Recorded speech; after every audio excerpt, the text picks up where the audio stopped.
সারা রাত 1 মিনিটের জন্য হলেও ঘুমাইতে পারি নাই। দাঁতের ব্যথায় ঘুমাইতে পারো নাই?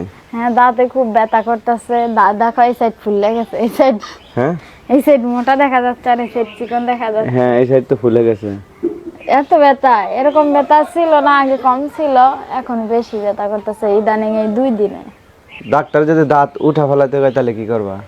দাঁতে তো মনে করো যে নাই, একদম সামান্য আছে। যদি ওষুধের দ্বারাই কমাই দিতে চাই তাহলে কমাইবো। আর যদি পোকে খাইছে। পোক বলতে সেরকম পোক না তো, একদম ওই যে ড্যাম হয়ে যায় না দাঁত, ওরকম ড্যাম হয়ে গেছে। খায়ে কালো হয়ে গেছে না? এমনি ভেঙে ভেঙে ভেঙে ভেঙে পড়ে গেছে। তা আর যদি দাঁত উঠাইতে বলে তাহলে তো উঠানো লাগবে। তাহলে তুমি বুড়ি হয়ে গেছো। ওইলাম দাঁত না থাকলে তো বুড়ি হয়ে গেছো। এটুকুর জন্য যদি বুড়ি হয় তাহলে হ্যাঁ, ওই দেখবো নাকি কেউ ভিতরে? দেখবো না, ভিতরে তো মারির দাঁত না। হ্যাঁ, কেউ দেখবো না, সামনে এলে দেখতো।